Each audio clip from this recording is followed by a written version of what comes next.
गुरुर्ब्रह्मा गुरुर्विष्णुर् गुरुर्ब्रह्मा गुरुर्विष्णुर् गुरुर्देवो महेश्वरः गुरुर्देवो महेश्वरः गुरुसाक्षात् परब्रह्म गुरुर्साक्षात् परब्रह्म तस्मै श्री गुरवे नमः तस्मै श्री गुरवे नमः। यदा यदा हि धर्मस्य ग्लानिर्भवति भारत अभ्युत्थानं धर्मस्य तदात्मानं सृजाम्यहं परित्राणाय साधूनां विनाशाय च दुष्कृतां धर्म संस्थापनार्थाय संभवामि युगे युगे। प्रेम से बोलो श्री कृष्ण भगवान की जय। मित्रों, भक्तों, मैं आचार्य श्री राजेंद्र कुमार सूर्यवंशी भगवान श्री कृष्ण की चरणों की धूल उनका शिष्य। मित्रों, भक्तों, श्रीमद् भागवत गीता यथारूप 18 अध्यायों का यहाँ संपूर्ण ज्ञान वेदनता प्राप्त करा रहे हैं आपको। भगवान श्री कृष्ण के मुख के द्वारा 18 अध्याय संपूर्ण ज्ञान आपको प्राप्त करा रहे हैं। तो मित्रों, अध्याय 11 जो था वो संपन्न हुआ। पिछले अध्याय में हमने आपको बतलाया था कि इस प्रकार श्रीमद् भागवत गीता के 11वें अध्याय विराट रूप का भक्ति वेदांत तात्पर्य पूर्ण हुआ। तो प्रेम से बोलो श्री कृष्ण भगवान की जय। मित्रों, आगे का धारावाहिक अध्याय 12 प्रारंभ करने जा रहे हैं। मित्रों, श्रीमद् भागवत गीता यथारूप अध्याय 12 भक्ति योग बहुत सुंदर। मित्रों, सबको भक्ति योग के द्वारा भगवान को कैसे प्राप्त किया जाए इसकी विधि आपको बतलाई जाएगी। तो शुरू करते हैं।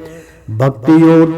अर्जुन उवाच एवं सतत युक्ता ये भक्त शतमः पर्युपासते ये चाप्यक्षणमव्याहतः तेषः के अयोग विक्तमः।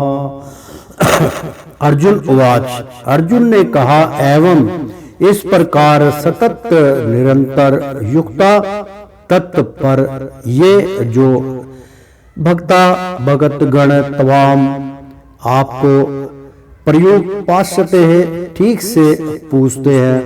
ये जो चा भी अपि पुण्य अक्षरम इंद्रियों से अपरे अवैक्तम अप्रकट हो तेषाहम उनमें के कौन योगवित्त तमः योग विद्या में अत्यंत निपुण। प्रेम से बोलो श्री कृष्ण भगवान की जय। मित्रों, अनुवाद। अर्जुन ने पूछा, जो आपकी सेवा में सदैव तत्पर रहते हैं या जो अव्यक्त निर्विशेष ब्रह्मा की पूजा करते हैं, इन दोनों में से किसे अधिक पूर्ण सिद्ध माना जाए। तात्पर्य, अब तक कृष्ण साकार निराकार एवं अस्वर व्यापकत्व को असमझा चुके हैं और सभी प्रकार के भक्तों और योगियों का भी वर्णन कर चुके हैं। सामान्यतः अध्यात्मकवादियों को 2 श्रेणियों में विभाजित किया जा सकता है, निर्विशेषवादी तथा सगुणवादी। सगुणवादी भक्त अपनी सारी शक्ति से परमेश्वर की सेवा करता है और निर्विशेषवादी भी कृष्ण की सेवा करता है, किंतु प्रत्यक्ष रूप से ना करके वह अप्रकट निर्विशेष ब्रह्मा का ध्यान करता है। इस अध्याय में हम देखेंगे कि परम असत्य की अनुभूति के विभिन्न विधियों में भक्ति योग सर्वोत्कृष्ट है। यदि कोई भगवान का सानिध्य चाहता है तो उसे भक्ति करनी चाहिए। जो लोग भक्ति के द्वारा परमेश्वर की अप्रत्यक्ष सेवा करते हैं वे सगुणवादी कहलाते हैं। जो लोग अनिर्विशेष ब्रह्मा का ध्यान करते हैं वे अनिर्विशेषवादी कहलाते हैं। यहाँ पर अर्जुन पूछता है कि इन दोनों में से कौन श्रेष्ठ है। यद्यपि कृष्ण के साक्षात्कार के अनेक साधन है, किंतु इस अध्याय में कृष्ण भक्ति योग को सबों में श्रेष्ठ बताते हैं। यह स्वार्थिक अपरोक्ष है और ईश्वर का शून्य ध्येय प्राप्त करने के लिए सबसे सुगम साधन है। भागवत गीता के द्वितीय अध्याय में भगवान ने बताया है कि जीव भौतिक शरीर नहीं है, वह आध्यात्मिक सफलिंग है और परम असत्य परम पूर्ण है। 7वें अध्याय में उन्होंने जीव को परम पूर्ण का अंश बताते हुए पूर्ण पर ही ध्यान लगाने की सलाह दी है। पुण्य 8वें अध्याय में कहा है कि जो मनुष्य भौतिक शरीर का त्याग करते समय कृष्ण का ध्यान करता है वह कृष्ण के धाम को तुरंत चला जाता है। यही नहीं, 6ठे अध्याय के अंत में भगवान स्पष्ट कहते हैं कि योगियों में से जो भी अपने अंतरकरण में निरंतर कृष्ण का चिंतन करता है वही परम सिद्ध माना जाता है। इस प्रकार प्राय प्रत्येक अध्याय का यही निष्कर्ष है कि मनुष्य को कृष्ण के सगुण रूप के प्रति अनुरक्त होना चाहिए, क्योंकि वही चरम आत्म साक्षात्कार है। इतने पर भी ऐसे लोग हैं जो कृष्ण के साकार रूप के प्रति अनुरक्त नहीं होते।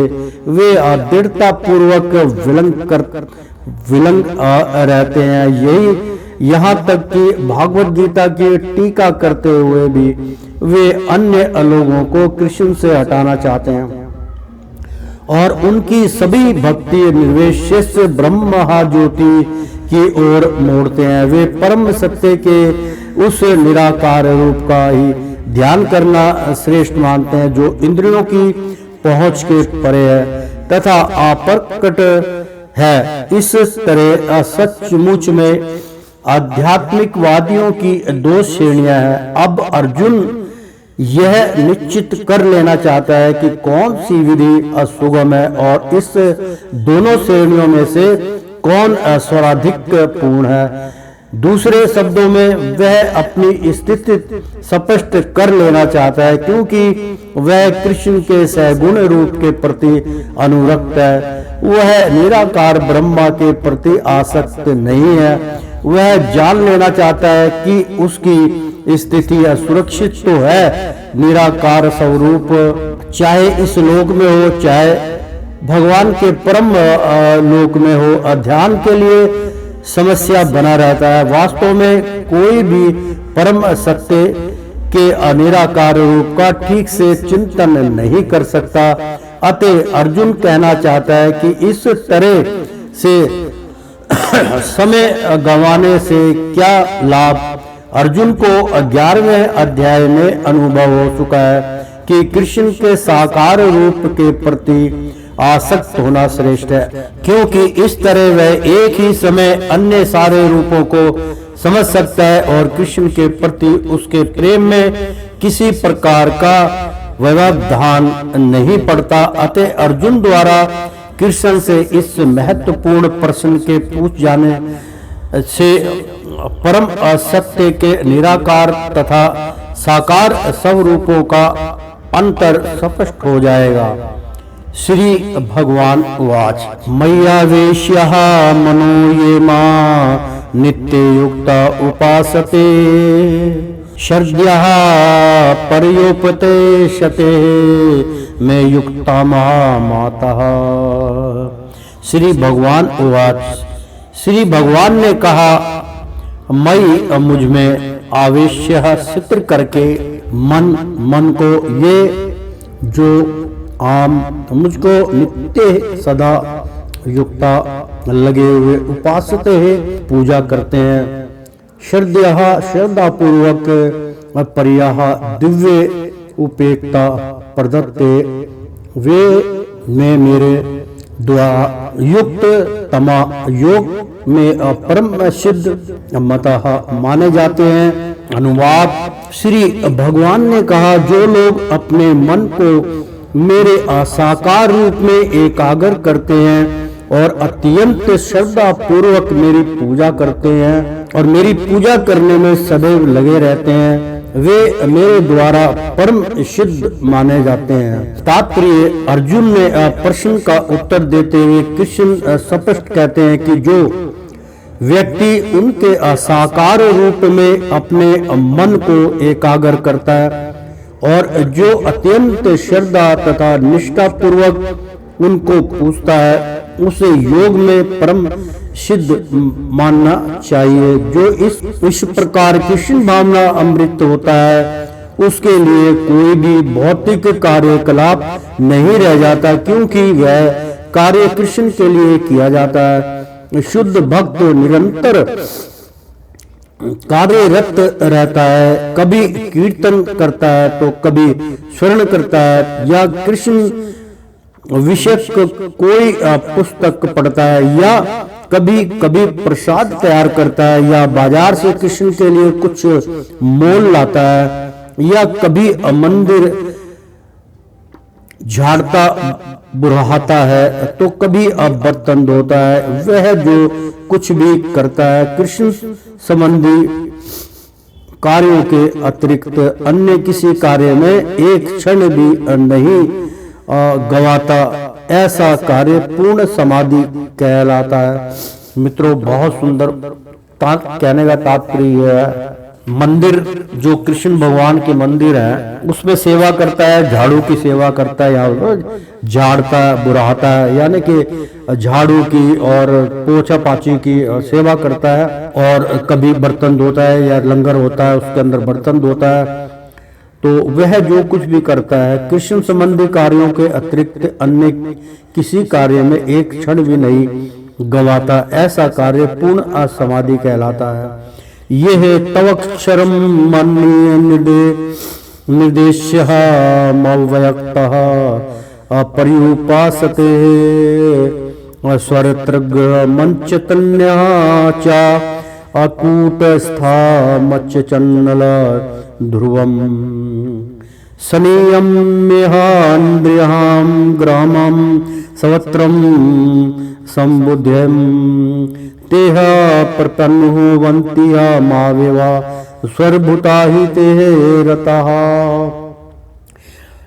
ये जो अतु लेकिन अक्षरम इंद्रिया अनुभूति से परे अनिदृश्यम अनिश्चित अव्यकम अप्रकट पर्युपासते पूजा करने में पूर्णता संलग्न सर्वत्रगम स्वरव्यापी अचित्यम अक्लपनेह च अभिकूटस्थम अपरावर्तित अचलम स्थिर ध्रुवम निश्चित सत्रियम शम्ययम में वश में करके इंद्रिय ग्रामण, या सारी इंद्रियों को सर्वत्र सभी स्थानों में सम बुद्ध समदर्शिते वे प्रभानुवंती प्राप्त करते हैं माम मुझको एवं निश्चय ही स्वर भूतः हिते समस्त जीवों के कल्याण के लिए रता संगलहर। अनुवाद। लेकिन जो लोग अपनी इंद्रियों को वश में करके तथा सबों के प्रति समभाव रखकर परम असत्य की निराकार कल्पना के अंतर्गत उस अव्यक्त की पूरी तरह से पूजा करते हैं, जो इंद्रियों की अनुभूति के परे है, सर्वव्यापी है, अकल्पनीय है, अपरिवर्तनीय है, आदिचल तथा ध्रुव है, वे समस्त लोगों के कल्याण में संलग्न रहकर अत्यंत मुझे प्राप्त करते हैं। तात्पर्य है, जो लोग भगवान कृष्ण की प्रत्यक्ष पूजा ना करके अप्रत्यक्ष विधि से उसी उद्देश्य को प्राप्त करने का प्रयत्न करते हैं वे भी अनंत श्री कृष्ण को प्राप्त होते हैं।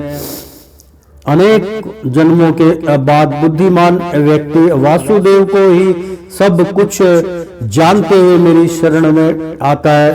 जब मनुष्य को अनेक जन्मों के बाद पूर्ण ज्ञान होता है तो वह कृष्ण की शरण ग्रहण करता है। यदि कोई इस श्लोक में बताई गई विधि से भगवान के पास पहुंचता है तो उसे इंद्रिय निग्रह करना होता है, प्रत्येक प्राणी की सेवा करनी होती है और समस्त जीवों के कल्याण कार्य में रत होना होता है। इसका अर्थ यह हुआ कि मनुष्य को भगवान कृष्ण के पास पहुंचना ही होता है, अन्यथा पूर्ण साक्षात्कार नहीं हो पाता। प्राय भगवान की शरण में जाने के पूर्व प्राप्त तपस्या करनी होती है। प्रेम से बोलो श्री कृष्ण भगवान की जय। मित्रों, मैं हिमालय में चला गया, क्या करूं, मन मजबूरी है। आप देखते हैं आत्मा के भीतर परमात्मा का दर्शन करने के लिए मनुष्य को देखना, सुनना,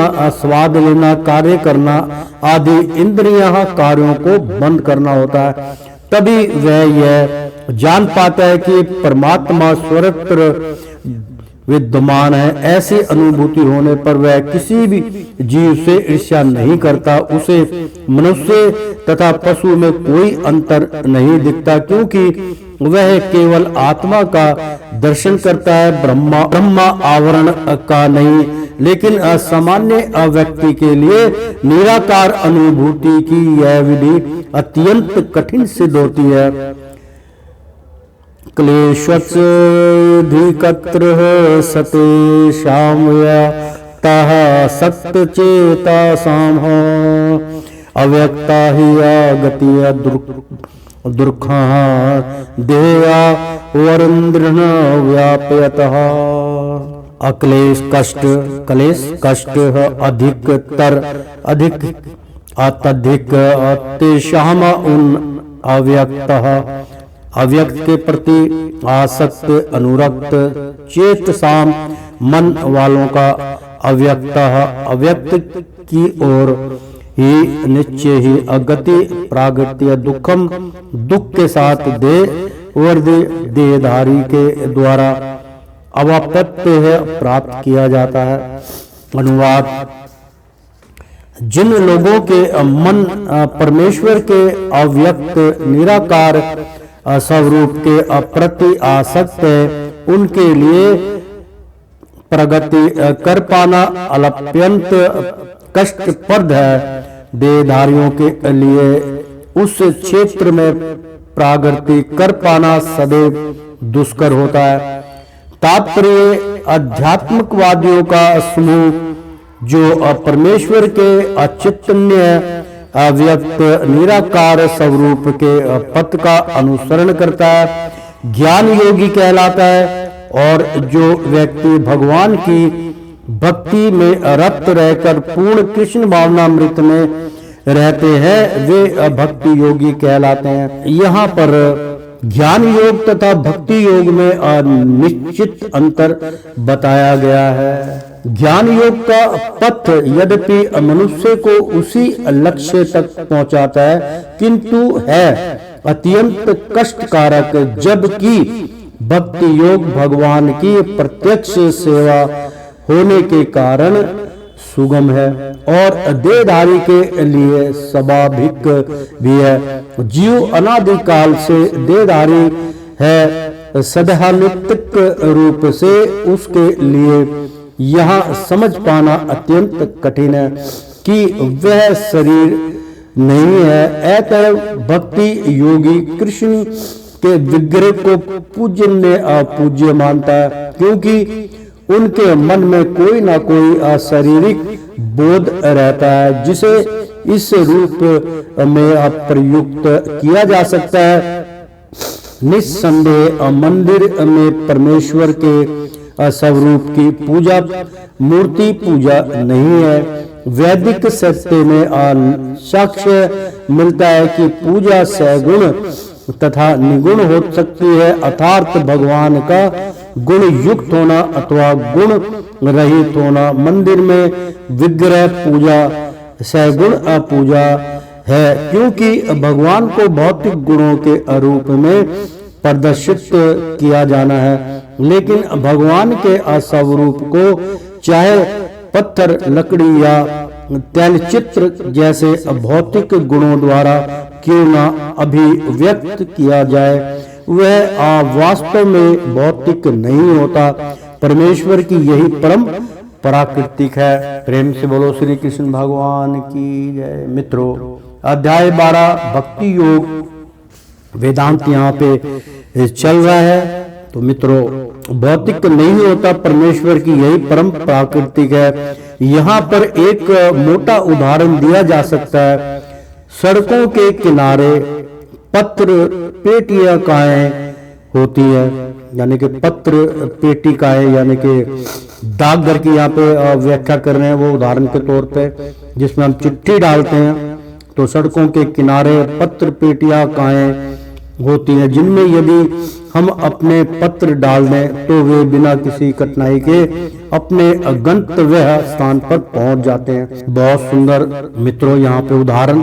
लेकिन यदि कोई ऐसी पुरानी पेटिका या उसकी अनुकृति कहीं दिखे जो डाकघर द्वारा स्वीकृत ना हो, तो उससे वही कार्य नहीं हो सकता, नहीं हो सकेगा। इस प्रकार ईश्वर ने विग्रह रूप में, जिसे अर्चा विग्रह कहते हैं, अपना प्रमाणिक वैद्य स्वरूप बना रखा है। यह अर्चा विग्रह परमेश्वर का अवतार होता है। ईश्वर इसी स्वरूप के माध्यम से सेवाएं स्वीकार कर सकते हैं, जिससे अवृद्ध जीवन वाले मनुष्य को सुविधा हो।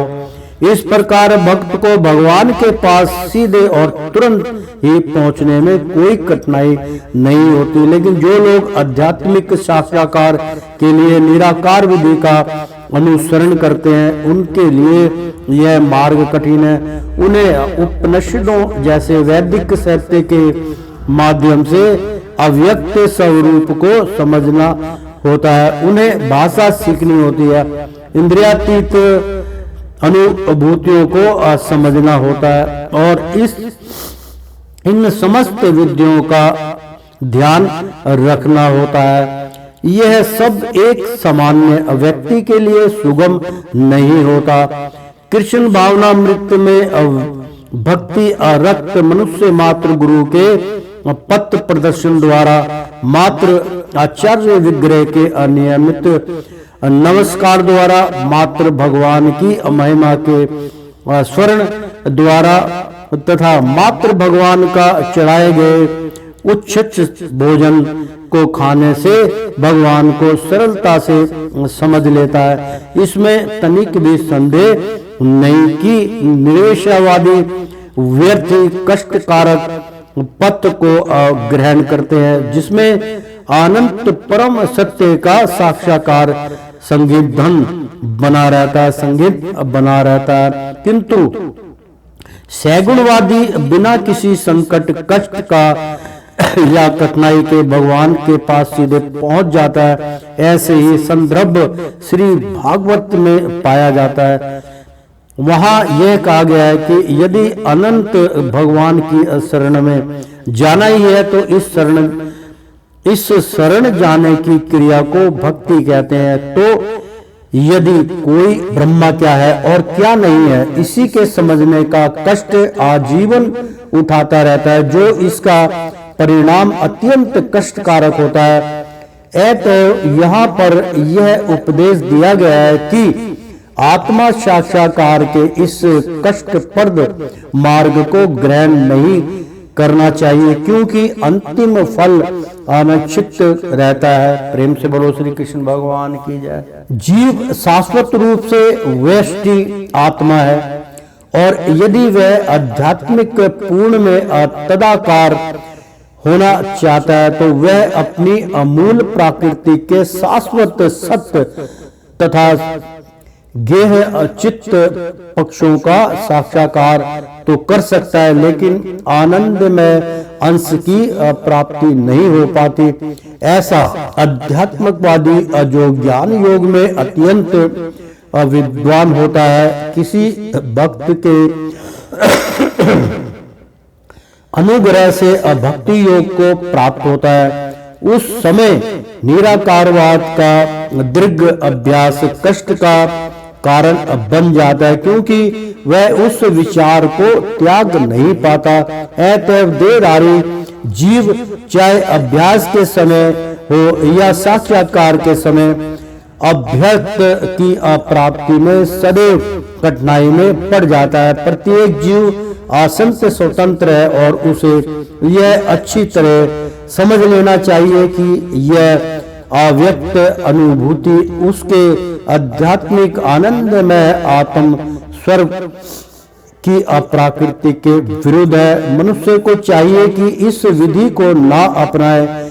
प्रत्येक जीव के लिए कृष्ण चेतना की विधि श्रेष्ठ मार्ग है, जिसमें भक्ति में पूरी तरह व्यस्त रहना होता है। यदि कोई भक्ति की उपेक्षा करना चाहता है तो मस्तिष्क होने का झंझट रहता है, तो नास्तिक होने का संकट रहता है। यानी कि यदि कोई भक्ति की उपेक्षा करना चाहता है तो नास्तिक होने का संकट रहता है। अतएव अव्यक्त विषयक एकाग्र की विधि को, जो इंद्रियों की पहुंच के परे है, जैसा कि इस श्लोक में पहले कहा जा चुका है, इस युग में प्रोत्साहन नहीं मिलना चाहिए। भगवान कृष्ण ने इसका उपदेश नहीं दिया। ये तू स्वराणी कर्माणि मय्य संन्यस्य मत्पराः अन्यन्यवा योगेन मां ध्यायन्तः उपासतः अतेषः महासमुद्र तथा मृत्यु संसार सागरतः भवामि न चित्तः आत्म पार्थ मय्यावेशितः चेतसामः। ये जो अतु लेकिन अस्वराणी समस्त कर्माणि कर्मों को मई मुझ में असन्यास्य है त्याग कर, मत परा मुझ में आसक्त, अनन्य बिना हिचक के, एवं निश्चय ही आयोगेन ऐसे भक्ति योग के अभ्यास से माम मुझको अध्यांत ध्यान करते हुए उपासते पूजा करते हैं, तेषाम उनका अहम और मैं समुद्र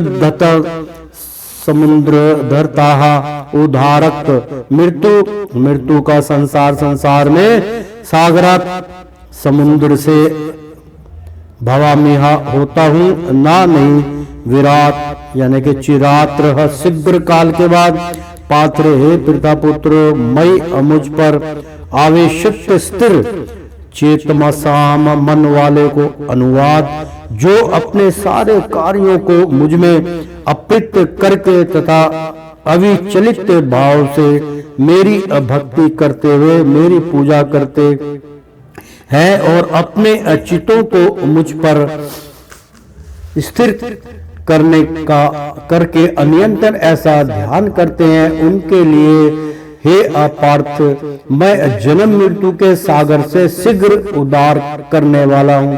तात्पर्य यहाँ यह स्पष्ट कहा गया है कि भक्त जन अत्यंत भाग्यशाली है कि भगवान उनका इसी भव सागर से तुरंत ही उद्धार कर देते हैं, और शुद्ध भक्ति करने पर मनुष्य को इसकी अनुभूति होने लगती है कि ईश्वर महान है और जीव आत्मा उसके अधीन है। उसका कर्तव्य है कि वह भगवान की सेवा करे, और यदि वह ऐसा नहीं करता तो उसे माया की सेवा करनी होगी।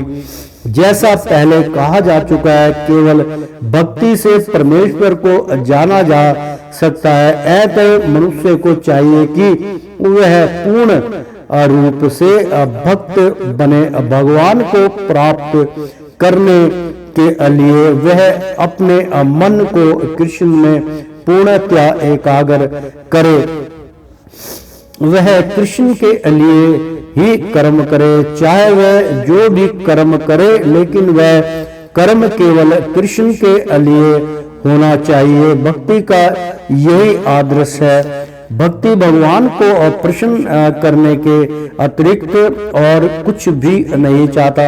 उसके जीवन का उद्देश्य कृष्ण को प्रसन्न करना होता है और कृष्ण की तुष्टि के लिए वह सब कुछ उत्सर्ग कर सकता है। जिस प्रकार अर्जुन ने कुरुक्षेत्र के युद्ध में किया था। यह विधि अत्यंत सरल है। मनुष्य अपने कार्य में लगा रहकर हरे कृष्ण महामंत्र का कीर्तन कर सकता है। ऐसे दिव्य कीर्तन से भक्त भगवान के प्रति आकृष्ट हो जाता है।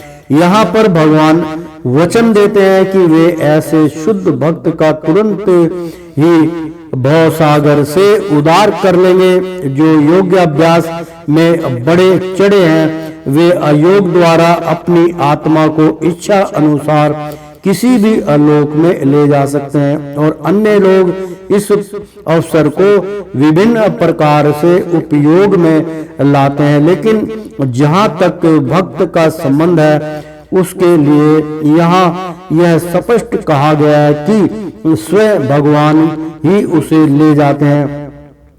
भक्त को वैकुंठ में जाने के पूर्व अनुभवी बनने के लिए प्रतीक्षा नहीं करनी पड़ती है। वारा पुराण में एक श्लोक आया है, नयामिह्या परम स्थान मर्चिरा दिगंतिहा विनहा गरुड़ स्कंध मारोप्य यथेच्छकमनीयवरेत्यः। तात्पर्य यह है कि वैकुंठ लोक में आत्मा ले जाने के लिए भक्त को अष्टांग योग साधने की आवश्यकता नहीं है। इसका भार भगवान स्वयं अपने ऊपर लेते हैं। ये यहाँ पर स्पष्ट कह रहे हैं कि वे स्वयं ही उदारक बनते हैं। बालक अपने माता पिता द्वारा अपने आप रक्षित होता रहता है जिससे उसकी स्थिति सुरक्षित रहती है। इसी प्रकार भक्त को योग अभ्यास द्वारा अन्य लोकों में जाने के लिए प्रयत्न करने की आवश्यकता नहीं होती। आपूर्ति भगवान अपने अनुग्रह वश स्वयं ही अपने पक्षी वाहन गरुड़ पर सवार होकर तुरंत आते हैं और भक्त को भव सागर से उबार लेते हैं। कोई कितना भी कुशल तैराक क्यों ना हो और कितना भी प्रयत्न क्यों ना करे, किंतु समुद्र में गिर जाने पर वह अपने को नहीं बचा सकता। किंतु यदि कोई आकार आकर उसे जल से बाहर निकाल ले तो वह आसानी से बच जाता है। इसी प्रकार भगवान भक्त को इस भव सागर से निकाल लेते हैं। मनुष्य को केवल कृष्ण भावना अमृत की सुगम विधि का अभ्यास करना होता है और अपने आप को अनन्य भक्ति में प्रवृत्त करना होता है। किसी भी बुद्धिमान व्यक्ति को चाहिए कि वह अन्य समस्त मार्गों की अपेक्षा भक्ति योग को चुने।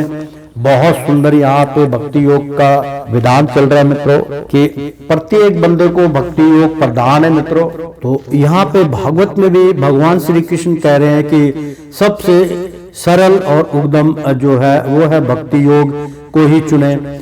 नारायण यहाँ में इसकी पुष्टि इस प्रकार हुई है, या वह साधन संपत्ति पुरुषार्थ अचतुत्र से तयः बिना तापनोति नरो नारायण स्रह नारायण स्रहे। इस श्लोक का भावार्थ यह है कि मनुष्य को चाहिए कि वह ना तो असकाम कर्म की विभिन्न विधियों में उलझे, ना ही कोरे चिंतन से ज्ञान का अनुशीलन करे। जो परम भगवान की भक्ति में लीन है वह उन समस्त लक्ष्यों को प्राप्त करता है जो अन्य योग विधियों, चिंतन अनुष्ठानों, यज्ञों, दान पुष्पों आदि से प्राप्त होने वाले हैं। भक्ति का यही विशेष वरदान है। केवल कृष्ण के पवित्र नाम हरे कृष्ण कृष्ण कृष्ण हरे हरे, हरे राम राम राम हरे हरे की कीर्तन करने से ही भक्त सरलता तथा सुख पूर्वक परम धाम को पहुंच जाता है। लेकिन इस धाम को अन्य किसी धार्मिक विधि द्वारा प्राप्त नहीं किया जा सकता।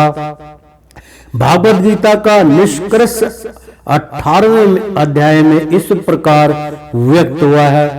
श्रद्धामनः परित्यज्य मामेकं शरणः वर्जः अहं तमः सर्वाप्यभ्यो मोक्षयिष्यामि मा शुचः। आत्म साक्षात्कार की अन्य समस्त विधियों को त्याग कर केवल कृष्ण भावना अमृत में भक्ति संपन्न करनी चाहिए। इससे जीवन की अचरम सिद्धि प्राप्त की जा सकती है। मनुष्य को अपने गते जीवन के पाप कर्मों पर विचार करने की आवश्यकता नहीं रह जाती, क्योंकि उसका उत्तरदायित्व भगवान अपने ऊपर ले लेते हैं। अतः मनुष्य को व्यर्थ आध्यात्मिक अनुभूति में अपने उद्धार का प्रयत्न नहीं करना चाहिए। प्रत्येक व्यक्ति को चाहिए कि वह परम शक्ति अमान ईश्वर कृष्ण की शरण ग्रहण करे। यही जीवन की सर्वोच्च सिद्धि है। मित्रों, अध्याय 12 भक्ति योग का यहाँ पर ज्ञान चर्चा चल रही है। मित्रों, मय्यो मन आद्य सत्वः वै अमह्या बुद्धि विवेशः निवास्य शासी मय्यो अत्यया उद्ध्रुव न संशयः। मयि मुझ में निश्चय ही मन को आद्य स्थिर करो। मई मुझ में अबुद्ध्यम बुद्धि को निवेश्य लगाओ। अनिवेश्यासी तुम निवास करोगे। मई मुझ में एव अनिश्चय ही अत उद्रव तत्पश्चात ना कभी नहीं। असंशय संदेह अनुवाद। मुझ भगवान में अपने चित्त को स्थिर करो और अपनी सारी बुद्धि मुझ में लगाओ। इस प्रकार तुम निस्संदेह मुझ में सदैव वास करोगे। बहुत सुंदर अनुवाद मित्रों, मैं इसका तात्पर्य अपने तरीके से थोड़ा सा इसका अनुवाद करके, इसका उच्चारण करके आपको बतलाता हूँ। बहुत सुंदर ये श्लोक था मित्रों। इसका अनुवाद जिस प्रकार से हुआ, मैं इसका आपको उल्लेख करके बतलाता हूँ कि भगवान क्या कहते हैं। मुझ भगवान में अपना चित्त को स्थिर करो। मतलब चित्त को कैसे स्थिर करोगे मित्रों? जो आपका चित्त है, जो चिंतन है, जो चित्त का अर्थ होता है मित्रों आपका ध्यान, आपका चित्त का दूसरा यानी कि ध्यान, भक्ति योग, ध्यान योग, ये सब चित्त में आता है। तो चित्त का मतलब होता है कि आप जो है चिंतित, यानी कि चित्त जो है आपका चिंता ना करके भगवान का ध्यान करे। त्रिकुटी में चित्त को लगाइए। सारी इंद्रियों को उनसे काम करवाइए। उन सारी इंद्रियों को त्रिकुटी में ले जाके केंद्रित कर दीजिए। यही भगवान का कहना है कि मुझ भगवान में अपने चित्त को स्थिर करो। स्थिर करने का एक ही मात्र मार्ग है कि त्रिकुटी में भगवान श्री कृष्ण का स्वयं बालक रूप उनका बहुत सुंदर है, आशीर्वाद है। बालक रूप में ही उन्होंने पूरा ब्रह्मांड अपने मुंह के अंदर चलता हुआ दिखाया था, तो उनको कम मत समझिए। अगर आपको बाल रूप के दर्शन हो जाते तो समझ लीजिए आपने उनका दिव्य रूप प्राप्त कर लिया, दिव्य रूप के आपको दर्शन हो गए। तो मित्रों, मुझ भगवान में अपने चित्त को स्थिर करो। अपने चित्त को उनके अंदर ही स्थिर कर दो। तो चित्त कैसे? मैंने जैसे अभी बतलाया करो। और अपनी सारी बुद्धि, मतलब अपनी बुद्धि से तर्क होता है, मैं ऐसे पूजा कर लूं, मैं ऐसे शरण पकड़ लूं, मैं ऐसे कर लूं, मैं वैसे कर लूं। कोई जरूरत नहीं है। इधर उधर अपनी बुद्धि को, मैं इनको ये भोग लगा दूं, मैं इनको ये कर दूंगा, ये सब मिथ्या जो बातें हैं, इसको चित्त में मत लाइए। अपनी बुद्धि जो है जिससे आपका सारा संचालन होता है, मन चलता है। तो बुद्धि मुझ में लगाओ, मतलब भगवान कहते हैं कि अपनी बुद्धि इधर उधर क्यों लगा रहे हो, आप मुझ में लगाओ ना। तो इस प्रकार तुम निस्संदेह मुझ में सदैव वास करोगे। भगवान स्वयं फिर दर्शनार्थ होते हैं। मित्रों, आप यकीन नहीं मानेंगे, मुझे इसलिए कहना पड़ता है, मेरे अंदर 11वीं इंद्री जो अहंकार है वो प्रवेश नहीं है। मैं अहंकार को जो है भगवान की शरणागत में ले जाकर रख देता हूँ कि महाराज इससे मुझे बचाइए। अगर अहंकार किसी प्रकार से मेरे अंदर प्रवेश कर दे तो मेरा सारा कर्म मिथ्या चला जाएगा। मित्रों, 5 ज्ञान इंद्रिया, 5 कर्म इंद्रिया, एक 11वीं इंद्री जो है इसी भागवत में बताया गया है कि वो अहंकारवश है, जो सबको प्राप्त हो जाती है। आप तो बहुत निपुण हो जाएंगे, भगवान के दर्शन हो जाएंगे तो भगवान आपको दर्शन देंगे, आपको बहुत आशीर्वाद देंगे, लेकिन साथ में आपको एक बॉल मतलब गोलनुमा एक जैसे गेंद होती है वो आपको दे देंगे। उसको कहते हैं अहंकार की गेंद। उसको आप जेब में रख के आप घूमते रहिए, लोगों को बतलाते रहिए फलान है ढिमकान है। तो वो ये सब चीजें अपने जो है ध्यान में मित्रों रखनी चाहिए। अब आप यकीन नहीं मानेंगे, यकीन तो मानना पड़ेगा। मुझे इसलिए ये बात कहनी पड़ती क्योंकि मैं स्वयं अनुभवी हूँ। मुझे क्या क्या कष्ट मिले, कैसे मैं भगवान तक पहुंचा। आज मैं रात को 2 बजे, 2:30 बजे, 3 बजे, 4 बजे, मेरा कोई टाइम निश्चित नहीं है। 1 घंटा सोऊं कि 2 घंटा, बस से ज्यादा मैं सो नहीं पाता। 2-3 घंटे, 2.5 घंटे सो लेता हूँ मित्रों। लेकिन जब भी मेरी आंख खुलती है तो 3:30, 4, 5 जब भी उनका मन चाहता है मेरी आंख खुल जाती है। फिर आंख खुलने के बाद वेला आदमी क्या करेगा, सुमरन करो। बजाय अतीत में जाने के आप सुमरन करो, प्रभु से जुड़ जाओ, देखो कितना आनंद आता है। तो मैं तो जब मेरा मन होता है तो मैं भगवान हरि से स्वयं आमने सामने वार्तालाप करता हूँ, बात करता हूँ उनसे। आपको यकीन नहीं आएगा, मैं यकीन दिलाऊंगा क्यों, क्योंकि ये घोर कलयुग है। जितना मर्जी मैं कह लूं तो सबके मन में होगा भी आचार्य है तो ये तो कृष्ण नहीं है, ये तो ऐसा बोलेंगे। ऐसा नहीं है मित्रों, ये वास्तव सत्य है। मेरे को कई बार तार लगी महाराज से, मैं कई बार बातें करता हूँ। मैं अपनी जो मेरी आने वाली पुस्तक है मित्रों, आपको पता है कि मैं एक राइटर भी हूँ, और आने वाली मेरी एक पुस्तक है भूखे पेट भजन ना होए गोपाला, बहुत सुंदर पुस्तक। उसमें आपको इस भव सागर को पार करने की अनेकों विद्या आपको बतलाएगी कि मेरे साथ क्या क्या घटित हुआ, किस प्रकार से भगवान प्रसन्न होते हैं, क्या सब उसके अंदर मैंने उसका उल्लेख किया है। मित्रों, मेरा अपना अनुभव है। तो मैं आपसे निवेदन करूंगा, जब भी हमारी वो पुस्तक आएगी, इंटरनेशनल लेवल पे छपेगी और आएगी, आप तक पहुंचेगी, तो आप उसको जरूर खरीदिएगा, पढ़िएगा और कोशिश कीजिएगा कि उस किताब को खरीद के पढ़िए।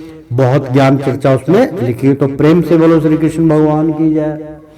तो मित्रों, तात्पर्य जो भगवान कृष्ण की भक्ति में रत रहता है उसका परमेश्वर के साथ प्रत्यक्ष संबंध होता है।